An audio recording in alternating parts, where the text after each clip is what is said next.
Dernier vendredi de l'année 2024, fête du partage un impératif et vous n'en serez pas déçus. Mesdames et messieurs, bonjour. Les titres. Programme d'assainissement pluvial de Cotonou. Plusieurs quartiers des 9e et 13e arrondissements de la ville sortent de l'insalubrité. Les ouvrages ont été provisoirement réceptionnés en début de cette semaine. Les précisions à suivre.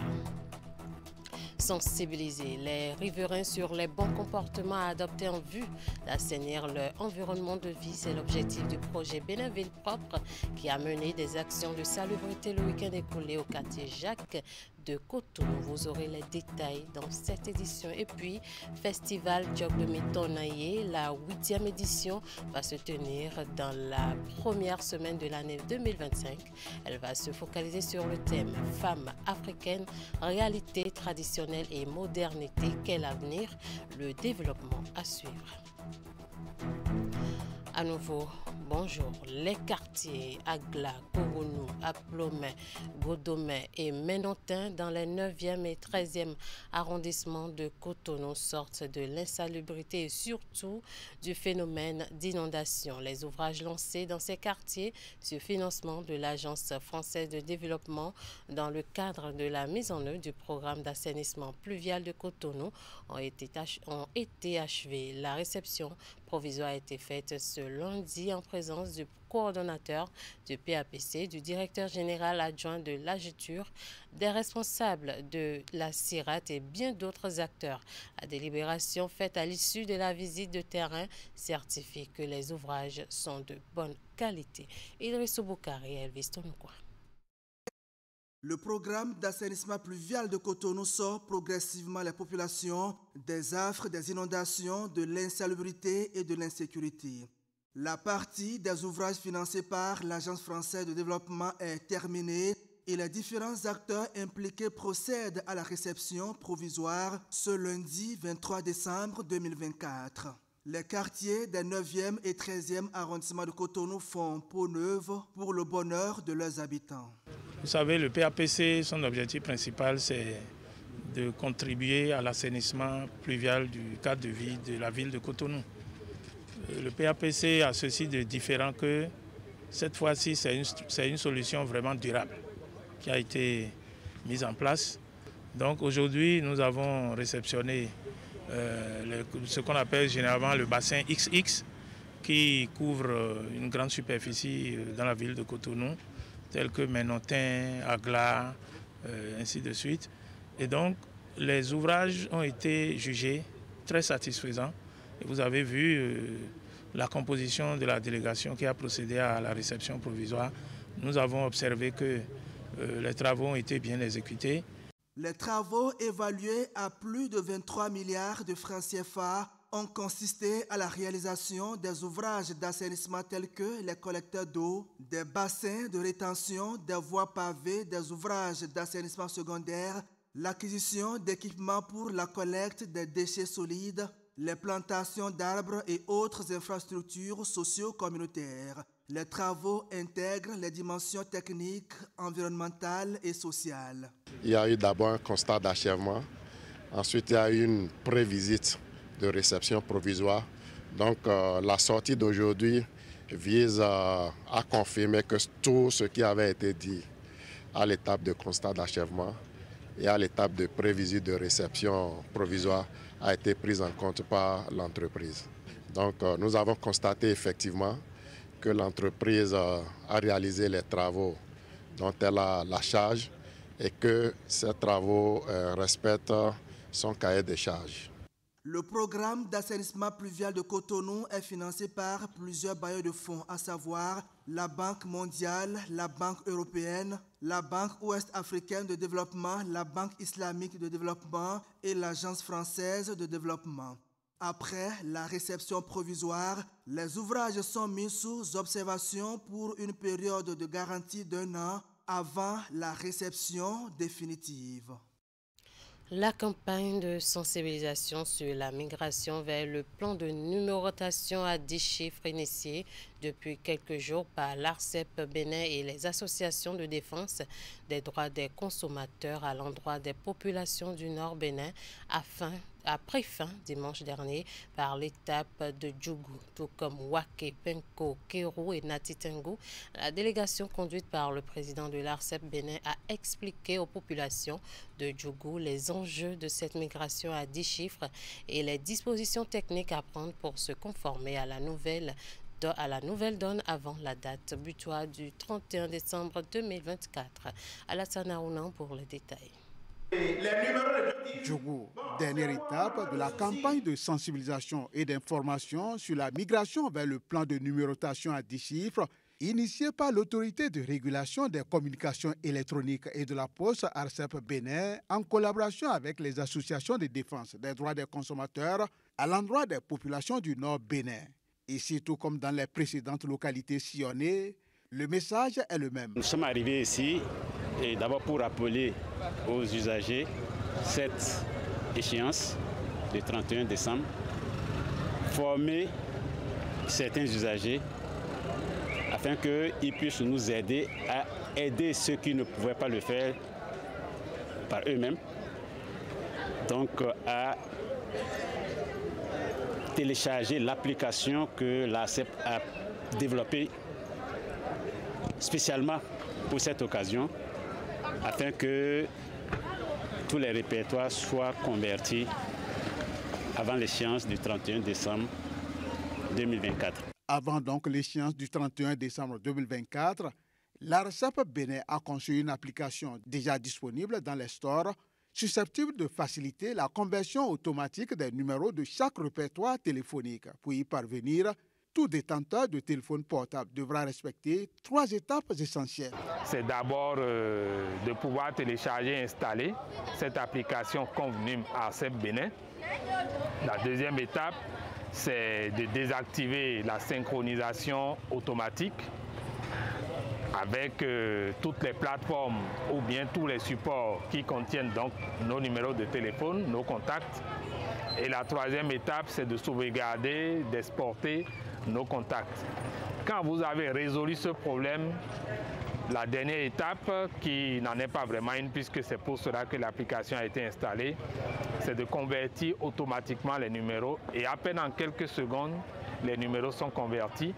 Les explications apportées par les hôtes du jour ont permis à l'assistance de mieux appréhender les contours réels de ce processus de migration. Aujourd'hui, vous êtes déplacés et vous avez choisi notre commune, notre département, pour venir nous expliquer,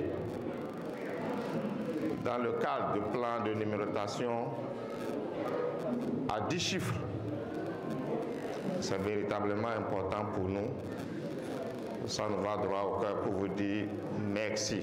Désormais outillés sur le processus de mise à jour des répertoires téléphoniques, principal enjeu de cette campagne de sensibilisation grand public, les populations de Djougou comptent se conformer à la nouvelle donne avant la date butoir.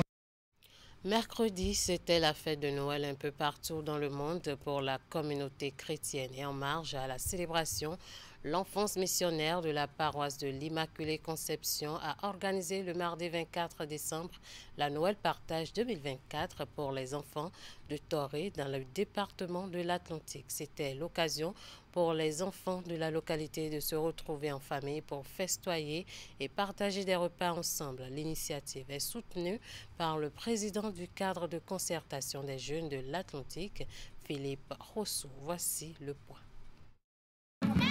L'enfance missionnaire de la paroisse de l'Immaculée Conception de Toriga sacrifie une nouvelle fois à sa tradition annuelle. Pour la Noël Partage de cette année 2024, elle rassemble ses enfants sur la station de Jésus Eucharistie de Nonkouko pour de joyeux moments de Noël. Instant de grande réjouissance pour ceux-ci qui viennent des différentes stations de la paroisse de l'Immaculée Conception de Toriga.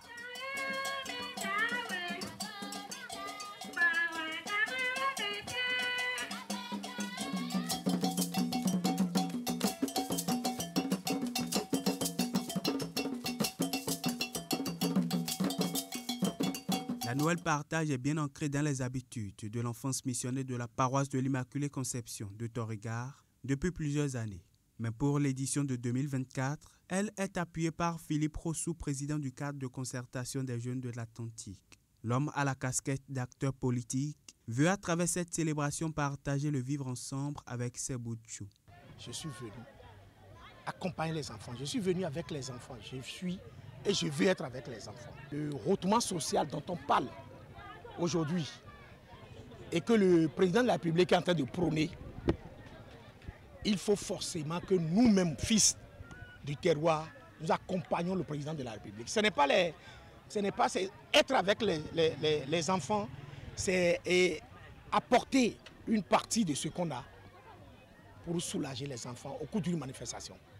Donc c'est tout. C'est les enfants, et vous savez très bien que c'est les enfants.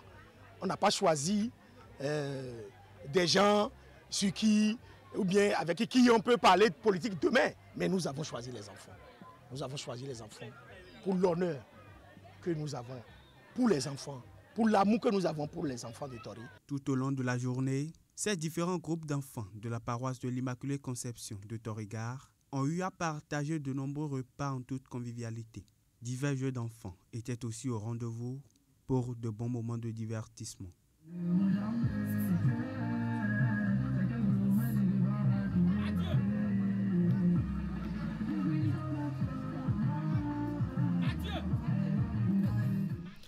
Le SICPRE Bénin, en collaboration avec le réseau des structures de protection des enfants en situation difficile, a également donné la joie de Noël à plus de 300 enfants.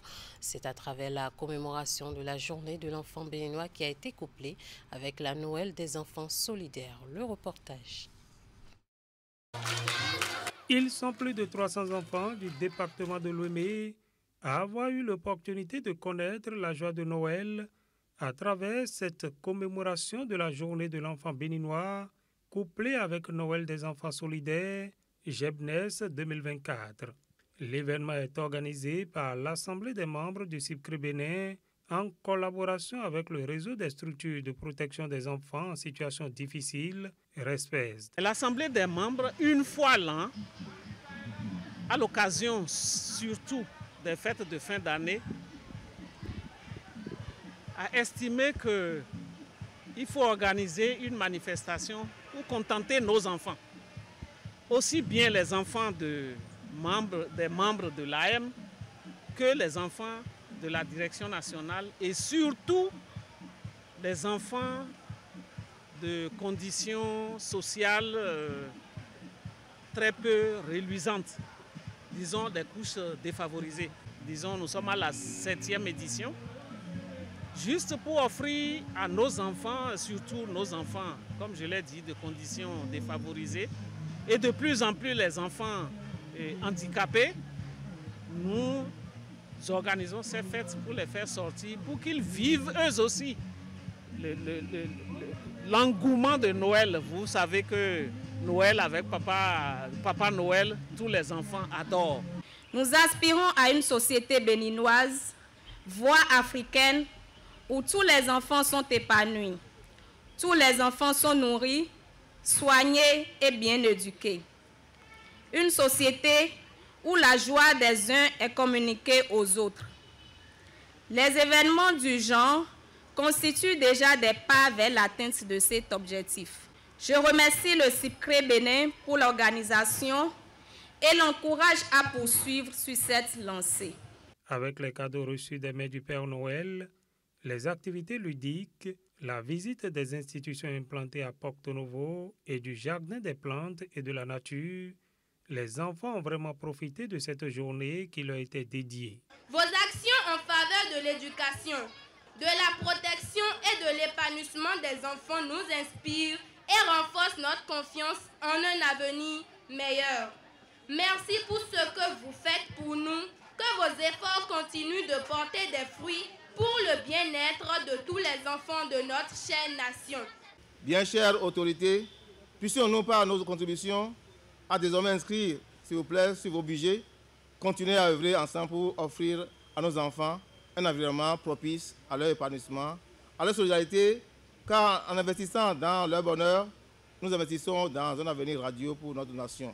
Cette Jebnes 2024 a connu la participation de plusieurs autorités politico-administratives qui ont saisi l'occasion pour saluer l'engagement du CIPCRE Bénin au profit de la protection de l'enfance. Les enfants, quant à eux, sont repartis très satisfaits, la tête remplie de souvenirs. Les enfants du 8e arrondissement de Cotonou n'ont pas été laissés pour compte. Ils ont également goûté au bonheur de Noël en ce qui concerne les cadeaux. Après Agla, les pylônes, Émile Hundeladji a déposé ses sacs de jouets dans la cour de l'école primaire publique de Gbedagba. Nous sommes dans le 8e arrondissement et plusieurs enfants ont reçu leurs cadeaux de fête. L'opération de distribution de plus de 20 000 jouets de tout genre aux enfants de Cotonou se poursuit donc et voici à présent l'étape de cet arrondissement avec Virgile Arodéon et Idéon Pévi. Dans l'ordre et la discipline, vous recevrez chacun votre jouet des mains de Papa Noël. Après les enfants du 13e arrondissement de Cotonou, c'est le tour de ceux du 8e arrondissement réunis dans la cour de l'école primaire publique de Gbedagba de recevoir leurs cadeaux de fête. Ce moment n'est pas celui des discours, mais celui qui permet, au bout de chou que vous êtes, de vous réjouir, de laisser exposer votre joie en recevant vos jouets des mains de Papa Noël, Père des Pères Noël de Cotonou que je suis. Avec le conseiller Émile Hundeladji, la distribution des jouets aux enfants de Cotonou est une tradition. L'initiative intervient depuis quelques années pour accompagner le hautement social décrété par le chef de l'État à l'entame de son second mandat. Tous les arrondissements de Cotonou seront impactés par cette opération, soutenue par le Collège des élus municipaux du bloc républicain. D'ailleurs, sur instruction du président du parti du Cheval Blanc Cabré, d'importants lots de jouets ont déjà été envoyés dans chaque quartier de Cotonou. À charge pour les élus municipaux et les coordonnateurs d'arrondissement de les distribuer aux enfants qui, de toute évidence, en ont besoin pour passer d'excellents moments de fête. Dans un tout autre registre, le comité d'organisation des élections à la Chambre de commerce et d'industrie du Bénin a procédé la semaine écoulée au lancement de la campagne pour l'élection des responsables consulaires. À cet effet, les opérateurs économiques sont appelés aux urnes du 25 décembre 2024 au 3 janvier 2025 pour choisir leurs représentants. Voici un extrait du message de Zalia Bakodogo Alassane, présidente du comité d'organisation. Elle intervient au micro de Florence Akintola et Jocelyn Barriga. Les candidats auront l'opportunité de présenter leurs idées à la communauté d'affaires béninoise. Cette campagne qui couvre la période du mercredi 25 décembre 2024 au vendredi 3 janvier 2025 permettra aux candidats de partager leurs projets et visions pour le développement de l'institution consulaire et de ses mandats. Pendant 10 jours, 53 candidats au niveau national et 43 au niveau régional, tous secteurs confondus, sont appelés à aller convaincre 941 électeurs sur les projets de développement. Je vous invite donc, chers électeurs, à suivre attentivement le programme proposé, à échanger avec les candidats et à vous préparer à participer activement au scrutin. Mesdames et messieurs, je ne saurais terminer mes propos sans vous prier au respect de l'article 50 du Code électoral qui dispose que nul n'a le droit d'empêcher de faire campagne ou d'intimider de quelque manière que ce soit un candidat ou un groupe de candidats faisant campagne dans le respect des dispositions du Code. Pour vos besoins éventuels, les listes définitives des inscrits et des candidats sont toujours disponibles sur le site www.ccib.bj et tous les canaux digitaux de la CCI Bénin. Pour toute information, veuillez contacter le 74 44, numéro gratuit tous les jours ouvrables. Le préfet du littoral a procédé à la remise des clés de 6 ambulances flambant neuves au maire de Cotonou. Une action du président Patrice Talon et de son gouvernement qui vient soulager les populations dans les cas d'urgence de santé. La cérémonie de remise de ce lot de matériel roulant s'est déroulée dans l'après-midi du mardi dernier dans la cour de la préfecture de Cotonou en présence de la directrice départementale de la santé de l'Atlantique littoral et de quelques chefs d'arrondissement de Cotonou. Voici le compte-rendu de la cérémonie avec Oliat Sanoussi et Mofit Saboura. C'est au nom du gouvernement que le préfet du littoral remet officiellement au maire de Cotonou les clés de 6 nouvelles ambulances dont bénéficie le département. Du matériel roulant qui permettra de soulager les populations en détresse et surtout de les rapprocher des centres de santé. Je voudrais, au nom de la population de Cotonou, remercier le chef de l'État et son gouvernement pour cet effort fait 188 ambulances pour tout le Bénin.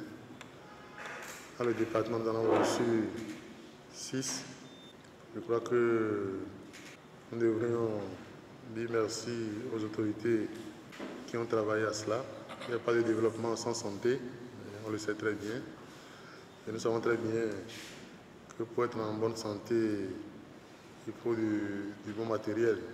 Et nous en recevons aujourd'hui. Je crois que la joie de la population est grande. Je voudrais en savoir gré au chef de l'État et au gouvernement. Une fois encore, merci à tous ceux qui ont travaillé pour ce heureux déroulement. En effet, pour renforcer les performances du service d'aide médicale d'urgence, SAMU Bénin, afin de faciliter le système de référence et de contre-référence du pays, le gouvernement a acquis sur budget national 188 ambulances flambant neuves il y a quelques mois. Je vous ai dit que l'heure n'est pas au triomphalisme mais au soulagement et nous allons continuer de travailler pour que nous soyons davantage équipés, nous soyons davantage dotés. Au nom de vous tous, au nom des populations du littoral, je voudrais dire merci au président de la République, à Papa Noël, pour avoir pensé à gratifier le littoral de ce nombre important. Je sais que toutes les dispositions ont été prises. C'est l'occasion de saluer l'engagement de chacun de vous ici, Madame la DDS, qui est très active, et tous les autres médecins aussi, que nous voyons régulièrement, qui sont vaillants, déterminés, qui nous aident à combler l'écart. C'est l'occasion de les remercier, de les saluer, de les féliciter. Et je sais que nous saurons faire bon usage. Tout comme le préfet du littoral, le maire de Cotonou et des chefs d'arrondissement bénéficiaires promettent de faire un bon usage de ces ambulances, dont la cérémonie de remise de clés s'est déroulée dans la cour de la préfecture de Cotonou. Premier conseil syndical du syndicat national des conseils pédagogiques de l'enseignement du second degré SINACOPEST. Les assises ont regroupé les membres de l'organisation venus des 4 coins du pays. Pendant une journée, ils ont donc eu à réfléchir sur la vie du creuset, mais aussi prendre des résolutions pour la suite et des actions à mener pour le succès du combat qu'ils mènent. Plus de précisions avec Hélène Amoussou. Le Creuset tient son premier conseil syndical après le congrès d'août 2022. Le syndicat national des conseillers pédagogiques de l'enseignement du second degré s'offre enfin l'occasion au cours de la deuxième mandature de réfléchir sur la vie de l'organisation. Le conseil national syndical est un organe statutaire qui se tient tous les ans. Mais il a fallu 2 ans pour organiser le premier. Et à la croisée des chemins, les CP ont beaucoup de défis à relever pour la visibilité du corps. Exigences statutaires, les assises sont organisées à la grande satisfaction des membres, placées sous le thème « Droits et devoirs des conseillers pédagogiques du second degré ». Le rendez-vous a permis aux participants venus d'horizons divers d'évaluer le chemin parcouru. C'est aussi l'aubaine de réfléchir sur les défis qui subsistent. Les obstacles auxquels nous nous heurtons mettent en lumière les efforts qu'il reste à fournir, le poids du passé, la division interne de nos militants et les limites imposées par un manque de ressources financières et humaines freinent indéniablement nos ardeurs. Les blocages persistants, tels que le traitement stagnant du dossier des camarades en attente de formation, celui des CP formés qui attendent toujours leur acte de reclassement et le retard de l'adoption des textes structurants nous rappellent l'ampleur du chemin qui reste à parcourir. Ces défis appellent à une introspection et une redéfinition de nos approches, d'où la tenue de ce conseil syndical. Une organisation syndicale dans un pays comme le nôtre a tout intérêt à se battre pour le respect de ces textes et également et surtout pour le respect des textes de la République, les textes de la législation nationale, les textes de la législation internationale. Il y va de l'honorabilité de votre organisation. Les conseillers pédagogiques méritent des outils adéquats, un environnement de travail sain et des conditions de vie qui permettent de se consacrer pleinement à la mission que l'État a bien voulu leur assigner. Aujourd'hui, nous avons l'opportunité de discuter, d'échanger des idées et de formuler des propositions concrètes. Important moment de rassemblement et de partage des préoccupations, la journée d'échange et de réflexion a conduit à la prise de grandes résolutions en vue de l'atteinte des objectifs. Ce conseil syndical a également été le cadre de rappeler le rôle de ces acteurs dans le système éducatif, à savoir accompagner les enseignants dans leur démarche éducative.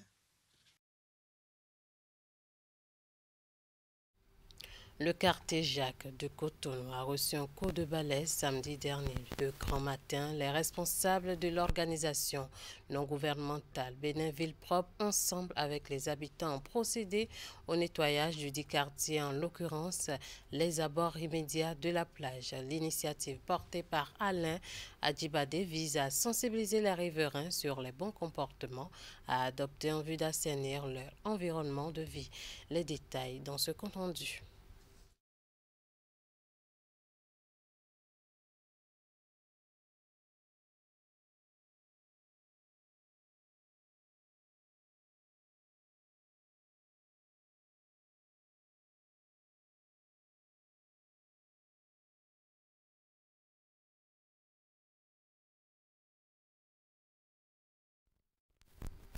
Un souci technique avec cet élément, nous allons y revenir dans nos prochaines éditions.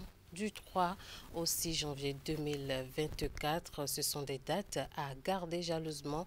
C'est la 8e édition du festival Djogbemito Naye. Elle va se tenir au palais de la Reine-Mère Naye Kodjito à Nemanso, 2 à Alada. C'est un espace d'échange sur la promotion de la femme africaine. Et justement, le thème retenu cette année est Femme africaine, réalité traditionnelle et modernité. Quel avenir? Le programme de ce grand rendez-vous a été dévoilé ce jeudi 26 décembre 2024 à Cotonou, ceci à travers une conférence de presse animée par la Reine-Mère. Suivez ici un extrait de ses propos. Le festival Djogbemito Naye s'est fait un creuset d'échange entre les femmes traditionnelles et les femmes modernes, les femmes cadres, afin de trouver le juste milieu.